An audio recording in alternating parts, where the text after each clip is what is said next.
மக்களே அனைவருக்கும் வணக்கம். ஸோ என்னப்பா இன்னைக்கு லைவ் தான ப்ரீமியரா அப்படின்னு நினைச்சிருப்பீங்க. ஆமா மக்களே, ஸோ ப்ரீமியர் தான். ஏன்னா இன்னும் வந்து எனக்கு மைக்கும் வரல. ஸோ என்னோட பென் பேடும் எனக்கு கிடைக்கல எனக்கு. ஸோ சாரி, என்னால் வந்து அதனால தான் லைவ் பண்ண முடியல. ஸோ இதுவே மைக்கு கிடைக்காம மாதிரி இழுத்து இழுத்து பேசுற மாதிரி இருக்கும். ஏன்னா சவுண்டு கொஞ்சம் என் ஃபோனில் அவ்வளோதான் கேட்குது. ஸோ அதனால கொஞ்சம் வெயிட் பண்ணுங்க. ஸோ நான் மண்டேல இருந்து நாளையில இருந்து வந்து உங்களுக்கு மைக்கு நான் ரெடி பண்ணிடுவேன். ஸோ கொண்டு வந்துடுறேன், ஒன்றும் பிரச்சனை கிடையாது. ஓகேவா? ஓகே மக்களே, ஸோ வீடியோக்குள்ள போலாமா? ஸோ அதுக்குள்ள போறதுக்கு முன்னாடி உங்களுக்கு ராயல் பாஸோ வீடியோ பாஸோ தேவைப்படுதுன்னா பர்ச்சேஸ் பண்ண லிங்க் கீழே டிஸ்கிரிப்ஷன் வச்சிருக்கேன். ஸோ இதில் நான் எழுதி காட்ட முடியாது, ஸோ இருந்தாலும் சொல்லிடுறேன். ஸோ கிராக் ஜாக்ல வந்து நீங்க ராயல் பாஸ் பர்ச்சேஸ் பண்றதுக்கு CWJ14 கோட யூஸ் பண்ணீங்கன்னா 40% டிஸ்கவுண்டோட நீங்க ராயல் பாஸ் எடுத்துக்கலாம் 1 இயருக்கு. நான் சொல்ற எல்லா கண்டென்ட் என்னென்னு தெரிஞ்சுக்கோங்க. Video course, PDF course, mark test, இப்போ ரிலீஸ் பண்ணுற சூப்பர் பேட்ச் எல்லா கண்டென்ட்டையுமே நீங்க ராயல் பாஸ்ல எடுத்துக்கலாம். வெறும் 959 அவைலபிளா இருக்கும். யூஸ் பண்ணிக்கோங்க, இந்த கோடை யூஸ் பண்ணி பர்ச்சேஸ் பண்ணிக்கோங்க. அப்பதான் உங்களுக்கு 40% டிஸ்கவுண்ட் கிடைக்கும். ஓகேவா? ஓகே மக்களே, தவிர உங்களுக்கு வேற ஏதாவது இஷ்யூஸ் இருந்துச்சா என்னவோ ஜாக்சன் சார் நீங்க எப்போனாலும் என்னாலும் கான்டாக்ட் பண்ணலாம். ஓகேவா? போலாமா? எஸ். ஸோ இப்போ என்ன பார்க்க போறோம், ஜூலை 26க்கான கரண்ட் அஃபேர்ஸ் என்னென்ன இருந்துச்சுன்றதை பார்க்க போறோம். ஸோ நியூஸ் கொஞ்சம் கம்மியாக தான் இருக்கும், ஒன்றும் பிரச்சனை இல்லை. ஸோ சாட்டர்டேன்றப்ப கொஞ்சம் கன்வீனியன்ஸான வரும். எஸ், அந்த மாதிரி தான் வந்திருக்கு. ஸோ போயிடலாமா? இம்பார்ட்டன்ட் டேஸ் முக்கியமான நாள் என்ன இருக்கு? கார்கில் விஜய் திவாஸ். எஸ், இதெல்லாம் தெரிஞ்சிருக்கும். ஜூலை 26. ஸோ நம்ம கார்கில் வந்து ஜூலை 26 வந்து நடந்து முடிஞ்சிச்சு. ஸோ வருஷம் வந்து அந்த அவங்க இந்தியாக்காக உயிரிழந்த 1999 கார்கில் நடந்த கார்கில் வாரில் உயிரிழந்த நம்ம சோல்ஜர்ஸ்க்கான ஒரு ஹானர் டேவாக இந்த டே வந்து அப்சர்வ் பண்ணப்படுகிறது. கார்கில் விஜய் திவாஸ் அப்படின்ற டே வந்து ஜூலை 26 அப்சர்வ் பண்ணப்படுகிறது. வாரம் நடந்த 1999. இது வந்து 26வது அனிவர்சரி. ரைட்டா? ரைட்டு. ஸோ இது நம்ம இந்தியாவுக்கும் பாகிஸ்தான் நடந்தவா எல்லாருக்கும் தெரியும் தான். ஸோ கார்கில் டிஸ்ட்ரிக்ட்ல வந்து நடந்துச்சு. ஸோ இது வந்து நம்ம இந்தியா வந்து ரொம்ப முக்கியமான ஒரு வாரா வந்து இருந்துச்சு. ஸோ இந்தியா வந்து வின் பண்ணாங்க. ஒரு 500 பேர் வந்து 5000 பேர் வந்து உள்ள வந்துட்டாங்க. பாகிஸ்தான் ட்ரூப்ஸ் அண்ட் மிலிட்ரிஸ் உள்ள வந்துட்டாங்க.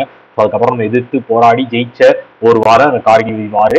ஸோ அதற்கான ஒரு ஹானர் டேவாக அதுல போராடின வீரர்களுக்கான ஒரு ஹானர் டேவாக தான் இந்த கார்கில் விஜய் திவாஸ் வந்து ஜூலை 26 அப்சர்வ் பண்ணப்படுகிறது. ரைட்டா? ரைட்டு. ஸோ இதே மாதிரி வேர்ல்டு மேங்க்ரூவ் டே, சதுப்பு நில காடுகள்னு சொல்லுவாங்க. சதுப்பு மேங்க்ரூவ் ஃபாரஸ்ட் சொல்லுவாங்க. காடுகள்னா சதுப்பு நிலங்களுக்கான மேங்க்ரூவ்னா வந்து சதுப்பு நிலங்கள் சொல்லுவாங்க. ஸோ அதற்கான தினமும் ஜூலை 26 தான். சரியா? சதுப்பு நிலம்னா வந்து இந்த எப்படி சொல்றது, ஒன்றும் இல்லாம தண்ணியும் இல்லாம ஒரு மாதிரி சொதன்னு இருக்கும். அந்த இடமே வந்து அப்படிதான் இருக்கும். ஸோ ஃபுல் அண்ட் ஃபுல் அப்படிதான் மெயின்டைன் ஆகும். ஸோ அப்பப்போ தண்ணிகள் நிறைய தேங்கும். ஸோ அதுக்கப்புறம் மண் வந்து நிறைய ஊரும். ஸோ இந்த மாதிரி தான் இருக்கும். ஸோ அதான் சதுப்பு நிலம்னு சொல்லுவாங்க. ஸோ அது வந்து ரொம்ப முக்கியமான ஒரு விஷயம். ஸோ அந்த இடத்துக்கு வந்து அந்த இடத்தோட ஸ்பெஷாலிட்டி என்ன அப்படின்னு பார்த்தீங்க அப்படின்னா, ஸோ அதனால வந்து உங்களுக்கு நிறைய எப்படி சொல்றது, அந்த மேங்க்ரூவ்ஸ்னால வந்து நிறைய எப்படி சொல்றது, இந்த அழிவுக்குள்ளா இருக்க நிறைய செடிகளா இருக்கும், நிறைய பிளான்ஸா இருக்கணும், ஸோ மரங்களா இருக்கணும், ட்ரீஸா இருக்கணும், இதெல்லாம் வந்து அந்த காடுகள் வந்து பாதுகாப்பா இருக்கும், வச்சிருக்கும் அப்படின்னு சொல்லுவாங்க. ஸோ நீருக்கான ஒரு முக்கியமான ஒரு ஆதாயமாகவும் அது இருக்கும். அவ்வளவு நீரை வந்து உள்வாங்கிக்கிட்டே இருக்கும் அப்படின்னு சொல்லுவாங்க. ஸோ மேங்க்ரூவ் டே ஜூலை 26 அப்சர்வ் பண்ணப்படுகிறது. ரைட்டா? ரைட்டு. Clear clear. இதுக்கு க்ளூ என்ன அப்படின்னு கேட்டீங்க அப்படின்னா, 26 கார்கில் விஜய் திவாஸ். ஸோ கார்கில்ல உயிரிழந்த வீரர்கள் மொத்தம் எத்தனை பேர் அப்படின்னு 26 பேர் அப்படின்னு ஞாபகம் வச்சுக்கணும். ஸோ ஆல்ரெடி இந்த க்ளூ தான் சொல்லியிருக்கேன். ஸோ கார்கில் வந்து விஜய்கள் எத்தனை பேர், வாரியர்ஸ் எத்தனை பேர், 26 பேர். நிறைய பேர் இருந்தாங்க, 26 ஞாபகம் வச்சோம் க்ளூக்கா. சரியா? எஸ். ஸோ அபிச்சேஸ். ஸோ இந்த நியூஸ் வந்து எல்லாரும் பார்த்துருப்பீங்க. ஸோ இந்த நியூஸ் கேட்டவொடனே நானே கொஞ்சம் சோகமாக கூட ஆயிருந்தேன்னு சொல்லலாம். ஏன்னா வந்து நான் ரொம்ப பெரிய ஃபேன் இருக்கு. ஸோ ஹல்க் ஹோகன் அப்படின்னு சொல்றவர் வந்து அவரோட ஒரிஜினல் பேர் வந்து டெரி ஜேன் போலே. சரி, அவர் பேர் அதான். சரியா? டெரி ஜேன் போலே அவர் பேரு. ஸோ அவர் இறந்து போயிட்டார். சரியா? ரஸ்லர் யூஎஸ் சேர்ந்தவர். ஸோ ஜார்ஜியா யூஎஸ்ல பானவர். ஸோ ப்ரொஃபஷனல் ரஸ்லிங்ல வந்து இருந்திருக்காரு. ஸ்போர்ட்ஸ் என்டர்டைன்மெண்ட்லயும் நிறைய வருஷம் வந்து பிளே பண்ணியிருக்காரு. ஸோ இது எல்லாரும் இவரை பார்த்துருப்பீங்க. ஸோ ஹல்க்ஷர் ஹோகன் அப்படின்னு சொல்லி வர வந்து கூப்பிடுவாங்க. ஹல்க்ஷர் ஹோகன் அப்படின்னு சொல்லுவாங்க. ஸோ இவர் வந்து கிட்டத்தட்ட 6 தடவை வந்து வேர்ல்டு சாம்பியன் டைட்டில் அடிச்சிருந்தாரு. டபிள்யூடபிள்யூ சாம்பியன் டைட்டில் அடிச்சிருந்தாரு. ஸோ அவர் வந்து இப்போ இறந்து போயிட்டாரு. சரியா? 80s 90s வந்து இந்த ரஸ்லிங் வந்து எல்லாரையும் பார்க்க வச்சதுல ஒரு மிகப்பெரிய பங்கு இவர் வச்சிருக்காரு. மெயின் ஸ்ட்ரீம்ல கொண்டு வந்ததுல இவர் வந்து ஒரு மிகப்பெரிய பங்கு வச்சிருப்பாரு. ஸோ இவர் வந்து டபிள்யூடபிள்யூட ஹால் ஆஃப் ஃபேம், அதாவது வந்து W W super star of all time கூட சொல்லுவாங்க. ஸோ அவர் இப்போ இறந்து போயிட்டாரு. சரியா? ஸோ நிறைய பேர் பார்த்துருப்பீங்க. ஸோ இவருக்கு ஒரு சீன் கூட இருக்கும், இப்படி செஞ்சு அப்படி செய்வார். ஸோ அப்படி செய்யறதெல்லாம் பார்த்துருப்பீங்க. அப்படி 2 பக்கம் செஞ்சு இப்படி செய்வாரு. ஸோ ஒரு மாதிரி ஜாலியா இருப்பாப்ல தலைவன். ஸோ இப்போ 2 வருஷத்துக்கு முன்னாடி கூட கல்யாணம் கூட பண்ணாரு. ஸோ 2 வருஷத்துக்கு முன்னாடி தான் 3வது கல்யாணம் பண்ணாரு. கல்யாணம் பண்ணல, 3வது கல்யாணம் பண்ணாரு. அது ஒரு கல்யாணத்துக்கே மோதி மூச்சு திணறிட்டு இருக்காங்க. ஒரு 3 கல்யாணம் வேற பண்ணாப்ல தலைவன். பட் வந்து அவர் போய் இறந்து போயிட்டாரு. ஹல்க் ஹோகன் இறந்து போயிட்டாரு. சரியா? எஸ். ஸோ இதே மாதிரி நம்ம பியர்லெஸ் ஃபெலிக்ஸ், ஸோ வந்து நம்ம பேராகிளைடிங் கிளாஷ்ல இப்போ இறந்து போன ரீசெண்டா நம்ம ஃபெலிக்ஸ் பேம் கார்ட்னர். ஸோ இப்போ ரீசெண்டா ஆக்சிடென்ட்ல பேராகிளைடிங் ஆக்சிடென்ட்ல இறந்து போயிட்டாரு. ரைட்? அவரோட செல்ல பேர் என்ன? Peerless Felix. ரைட்? அதை சொல்லிட்டோம், சொல்லிட்டேன். ஸோ இதற்கு க்ளூலாம் சொல்லணுமா? ஹல்க் ஹோகன் எல்லாருக்கும் W W legend. Yes. Appointment sir எங்களுக்கு தெரியாது அப்படின்னா ஸோ தெரிஞ்சு வச்சுக்கோங்க, அவர் ஒரு ரெஸ்லிங் பிளேயர். ஓகேவா? எஸ், இது ஹைலைட்டான ஒரு விஷயம் இருக்கும், அதை சொல்ல மாட்டேன். இது உங்களுக்கு கண்டிப்பா ஞாபகம் வந்துடும், மண்டல ஏறிக்கும். ஏன்னு கேட்டீங்க அப்படின்னா இவர் வந்து நம்ம ராக்கு ஜான்சினாக்கெல்லாம் இன்ஸ்பிரேஷன் அவங்களே சொல்லியிருக்காங்க. எப்படி சீனா வருவீங்க, ஜான்சினா உங்க எல்லாருக்கும் தெரிஞ்சிருக்கும், ராக் எல்லாரும் பார்த்துருப்பீங்க, இங்கிலீஷ் படம் பார்த்து பழக்கம் இருக்குன்னா ராக்கை பார்த்துருப்பீங்க. ஸோ அவங்களுக்குலாம் வந்து இன்ஸ்பிரேஷனாவே இருந்திருக்காரு இவர். ஓகே, அவனுக்குலாம் அப்பன்ற மாதிரி. Okay, appointment Ajay Seth appointment chairman of IRDA. அதாவது ஐஆர்டிஏயோட சேர்மனாக நம்ம தேபாஷிஷ் பாண்டாவை ரீப்ளேஸ் பண்ணி நம்ம அஜய் சேத் வந்து அப்பாயின்ட் பண்ணப்பட்டிருக்கிறார். சரியா? எஸ். நம்ம தேபாஷிஷ் பாண்டா வந்து மார்ச் மாசம் வந்து ரிட்டைர்மெண்ட் கொடுத்துட்டாருப்பா, என்னால முடியாதுப்பா அப்படின்னு சொல்லி விலகிட்டாரு. அந்த பொசிஷன் வந்து வேக்கன்ட்ல தான் இருந்துச்சு. அந்த பொசிஷனுக்கு தான் இப்போ நம்ம யூனியன் பினான்ஸ் செக்ரட்டரியா இருந்து இப்போ ரீசெண்டா ரிட்டையர்ட் ஆனாரு நம்ம ஜூன் மாசம். யாரு? நம்ம அஜய் சேத். அவர் தான் இப்போ ஐஆர்டிஏயோட சேர்மனாக 3 வருஷத்துக்கு இருக்க போறாரு. சில 3 இயர் டேர்முக்கு இருக்க போறோம். அதுல 65 வயசு வரையும் இருப்பார். 65 வயசு அதுக்கு முன்னாடி ஆயிடுச்சு. 2 வருஷம் தான் முடிஞ்சுக்கோ. 65 வயசுனா அவர் ரிட்டையர் ஆயிடுவார். சரி, அவருக்கு வேலை வேற ஆள் உள்ள வரும். ஸோ இப்போதைக்கு அவர் தான் வந்து சேர்மனாக அப்பாயின்ட் பண்ணப்பட்டிருக்கார் ஐஆர்டிஏஐக்கு. ரைட்டா? ரைட்டு. ஸோ பேசுறது மட்டும் தெளிவா கேக்குதான், அப்பப்போ செக் பண்ணிட்டே இருக்க மாதிரி இருக்கு. IRDA chairman Ajay Seth, headquarters Hyderabad, Telangana, founded 1999. Right right. So இது அசோக் சௌத்ரி. ஸோ GCMM அமுல் பிராண்டோட ஹெட். எஸ். சோ அதோட சேர்மனாக அசோக் சௌத்ரி வந்து அப்பாயிண்ட் பண்ணப்பட்டிருக்கிறார். Right right. கிளியரா? கிளியர். Yes, clear. இதற்கு என்ன க்ளூ அப்படின்னு பாத்தீங்க அப்படின்னா, நம்ம இன்சூரன்ஸ்ல வந்து எப்பயுமே எல்லாத்தையும் சேர்த்து வச்சு தான் பழகும். ஸோ இன்சூரன்ஸ் வந்து எல்லாத்தையும் சேர்த்துக்கிட்டே தான் இருப்பாங்க. இன்சூரன்ஸ் சேர்த்து, சரி, அஜய் சேத் அவர் பேர். சரியா? ஸோ இன்சூரன்ஸ் வந்து எல்லாத்தையுமே வந்து சேர்த்துக்கிட்டே தான் இருப்பாங்க அப்படின்னு ஞாபகம் வச்சுக்கோங்க. Yes yes. சமிட். என்ன summit? 9th empowered committee for animal health meeting. அதாவது வந்து டெல்லியில வந்து empowered committee for animal health அப்படின்னு சொல்லி ஒரு அமைப்போட மீட்டிங் வந்து நடந்திருக்கு. இசிஏஹெச்சோட மீட்டிங் வந்து நடந்திருக்கு. இந்த மீட்டிங் நடத்த வச்சவங்க நம்ம அனிமல் ஹஸ்பண்டரி ட்ரைவிங் டிபார்ட்மெண்ட் தான் வந்து நடத்தி வச்சிருக்காங்க. சரி, இதை சேர் பண்ணவரோட பேரு ப்ரொஃபசர் அஜய் குமார் சூத். சரியா? ஸோ அவர் தான் அந்த மீட்டிங் வந்து சேர் பண்ணியிருக்காரு. ஸோ இந்த மீட்டிங் முக்கியமாக எதற்காக பண்ணியிருக்காங்க பார்த்தீங்கன்னா, ஸோ அவங்க டிபார்ட்மெண்டோட என்ன மாதிரியான எஃபோர்ட்ஸ் எல்லாம் நாங்கள் எடுக்கிறோம், ஸோ எவ்வளோ இம்பார்ட்டன்ஸ் வந்து கொடுக்குறோம், ஸோ இந்த மாதிரி லைஃப் ஸ்டாக் ஃபார்மர்ஸ்க்கு என்ன மாதிரியான இம்பார்ட்டன்ஸ்லாம் கொடுக்குறோம், என்ன மாதிரியான விஷயங்கள்லாம் கொடுக்கணும், ஸோ இஷ்யூஸ்லாம் என்னென்ன இருக்குது அதெல்லாம் பார்த்து நாங்கள் எப்படி சரி பண்ணுறது, இந்த ஃபுட் அண்ட் மவுத் டிசீஸ்லாம் வந்து எப்படி கண்ட்ரோலுக்குள்ள கொண்டு வரது, ஸோ அதுக்கான வேக்சினேஷன் ப்ரொவைட் பண்ணுறது, ஸோ இந்த மாதிரி நிறைய விஷயங்கள் பண்ணுறதுக்காக தான் இந்த பண்ணுறோம். அதை பற்றி எல்லாருக்கும் தெரியணும் அப்படின்றதுக்காக தான் இந்த empowered committee for animal health meeting வந்து நியூ டெல்லியில நடந்தேறி இருக்கிறது. சரி, 9வது மீட்டிங். Clear clear. ஸோ இந்த கமிட்டியோட வேலை என்ன அப்படின்னு கேட்டீங்க அப்படின்னா, இவங்க வந்து நம்ம department of house animal husbandry and டைரிங்கோட ஒரு திங்க் டேங்க் சொல்லுவாங்க. ஸோ இவங்க தான் வந்து நம்ம அந்த டிபார்ட்மெண்டோட திங்க் டேங்க் சொல்லுவாங்க, அந்த இசிஏஹெச். சரியா? ஸோ இவங்க தான் வந்து ஏதாவது ஐடியாஸ் கொடுக்குறது, கைடன்ஸ் கொடுக்குறது, ஸோ புதுசாக ஏதாவது பாலிசி கொண்டு வரணும், ஸோ டிசீஸ் கண்ட்ரோல் கொண்டு வரணும், ஏதோ ஒரு அனிமல் டிசீஸ் பரவுது அதை கண்ட்ரோல் கொண்டு வரணும், இல்லை ஏதாவது இஷ்யூஸ் வந்துச்சு அதை எப்படி சால்வ் பண்றதுக்கான ஒரு ஐடியாஸ் ரெடி பண்றது. ஸோ அதற்கான ஒரு டீம் தான் இந்த இசிஏஹெச். அவங்களோட 9வது கமிட்டி 9வது மீட்டிங் தான் நியூ டெல்லியில நடந்தேறி இருக்கிறது. Right right. ஸோ நம்ம ட்ராய் அவங்களோட மீட்டிங் நடத்துறாங்க, ஜாயிண்ட் ரெகுலேட்டர்ஸ் கமிட்டி மீட்டிங் வந்து நடந்தேறியது. ஸோ இந்த ஸ்பாம் அண்ட் சைபர் ஃப்ராட்ஸ் வந்து தடுக்கணும் அப்படின்றதுக்காக. Right right. Next banking. 1629 corporate powers identified willful defaulters by PSDs. அதாவது நம்ம யூனியன் பினான்ஸ் மினிஸ்ட்ரி வந்து இப்போ ரீசெண்டா ஒரு இன்ஃபர்மேஷன் கொடுத்துருக்காங்க. என்ன அப்படின்னா, பப்ளிக் செக்டார் பேங்க்ஸ் வந்து இப்போ ரீசெண்டா ஒரு 1629 யூனிக் கார்பரேட் பாரோவர்ஸ், சரியா, கார்பரேட் பாரோவர்ஸ், அவங்க நார்மல் பாரோவர்ஸ் கிடையாது, கார்பரேட் பாரோவர்ஸ் வந்து willful defaulters-ஆ ஐடென்டிஃபை பண்ணியிருக்காங்க. அதை இன்ஃபார்ம் பண்ணியிருக்காங்க நம்ம பினான்ஸ் மினிஸ்ட்ரி. சரியா? கிட்டத்தட்ட 1629 கார்பரேட் பாரோவர்ஸ் வந்து willful defaulters அப்படின்னு சொல்லி ஐடென்டிஃபை பண்ணப்பட்டிருக்கிறார்கள். ஸோ கிட்டத்தட்ட அவங்க மட்டும் கிட்டத்தட்ட 1.62 ட்ரில்லியன் ருபீஸ் வந்து அவுட்ஸ்டாண்டிங் டியூஸ் வந்து வச்சிருக்காங்க. ஸோ அதனால அவங்க willful defaulters-ஆ அறிவிக்கப்பட்டிருக்கிறார்கள். சரியா? ஸோ இந்த டேட்டா வந்து யார் கொடுத்திருக்கா அப்படின்னு பாத்தீங்க அப்படின்னா, so central repository of information on large credits, so CRILC தான் வந்து இந்த டேட்டா வந்து கொடுத்திருக்காங்க. ஸோ இந்த ஆர்பிஐ மெயின்டைன் பண்ற ஒரு ஆர்கனைசேஷன் தான், ஒரு அமைப்பு தான் இந்த central repository of information on large credits.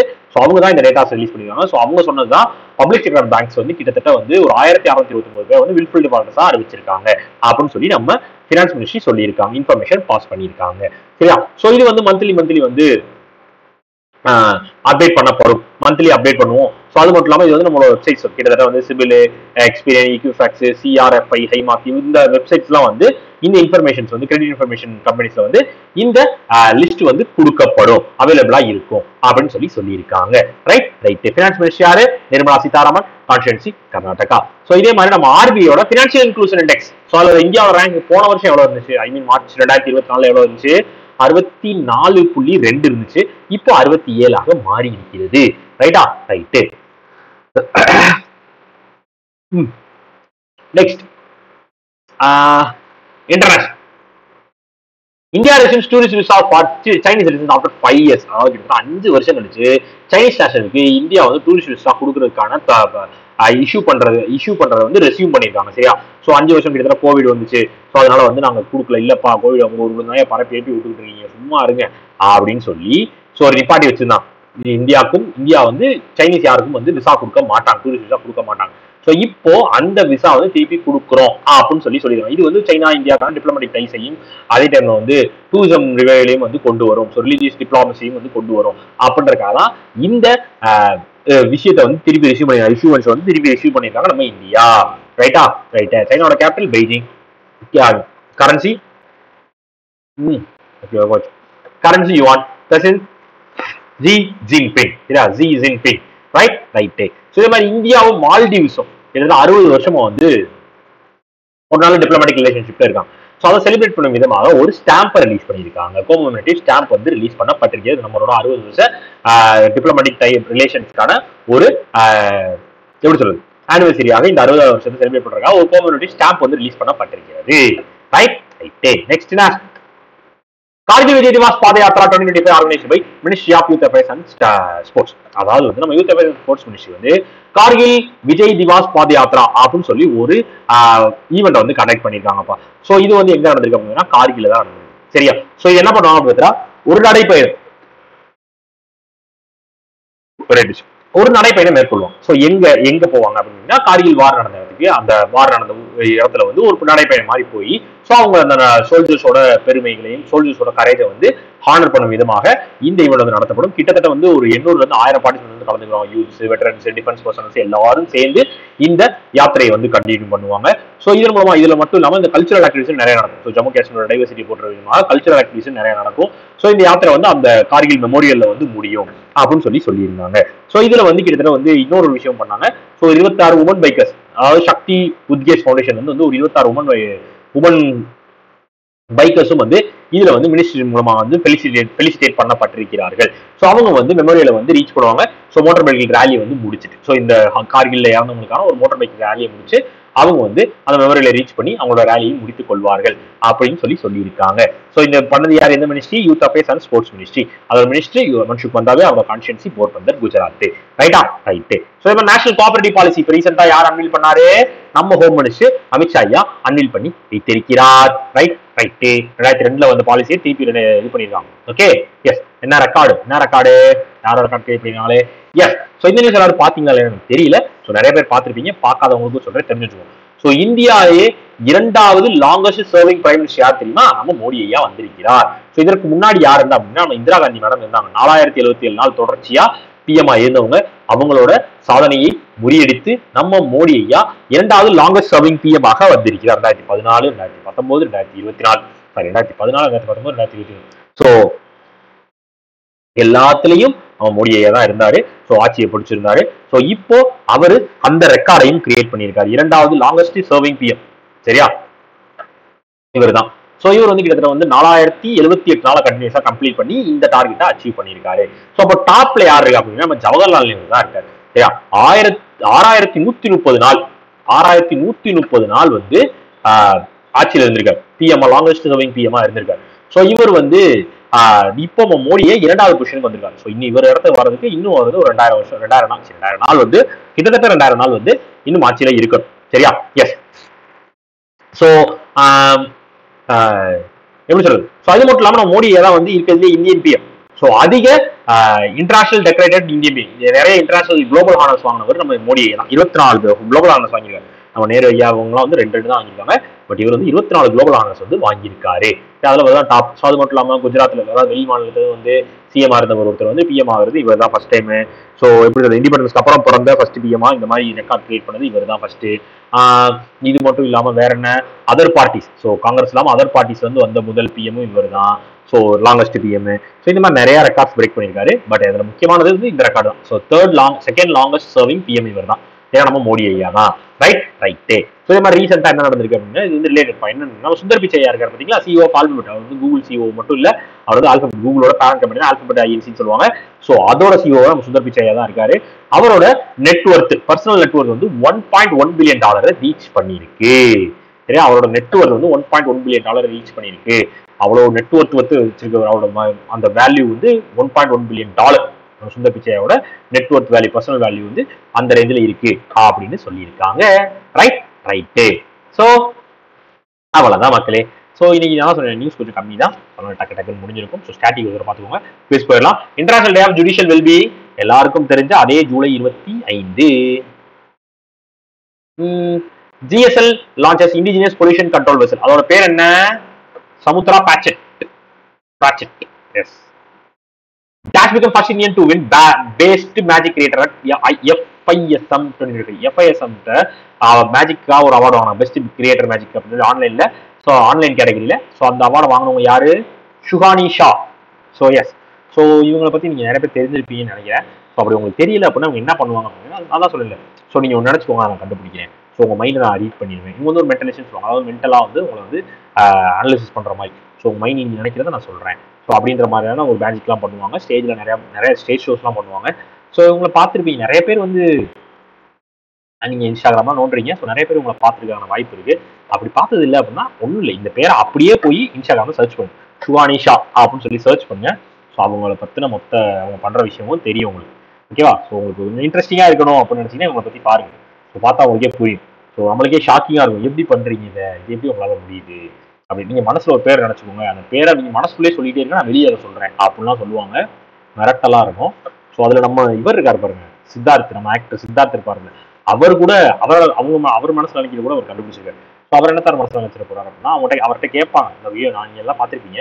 அவர்கிட்ட கேட்பாங்க, உங்களுக்கு ரொம்ப பிடிச்ச படம், நீங்க இந்த மாதிரி ஒரு படம் தான் இருக்கணும் அப்படின்னு நினைப்பீங்க, அந்த படத்தை நினைச்சுக்கோங்க, அதை நான் கண்டுபிடிக்கிறேன் அப்படின்னு சொல்லுவாங்க. ஸோ கண்டிப்பா அந்த படத்தை பாதி பேர் பார்த்துருக்கவே மாட்டாங்க, ஆனா அந்த படத்தை கண்டுபிடிச்சிருவோம். அதான் சமஸ்தீனா இருக்கும். ஸோ அதை பாருங்க. Okay. Dash Wills FCNR deposits and Explorer savings account. யார் கொண்டு வந்தா? இக்டா ஸ்மால் கேப் சி ஃபாரஸ்ட்காவும் என்ஆர்ஐஸ்காவும் கொண்டு வந்தாங்க. யார்? Dash launches India's first mining tourism project. முதல்ல மைனிங் டூரிசம் ப்ராஜெக்ட் பண்ணது யாரு? இப்பதான் பார்த்தோம். எஸ், ரொம்ப ரிச் கல்ச்சர் அந்த இதுல மைனிங்ல அப்படின்றது பார்த்துருந்தோம். யாரு? பிரான்சிய கேப்லாம் கொண்ட ஜார்க்கண்ட். அவ்வளவுதான் யா, நல்லபடியாக முடிந்தது.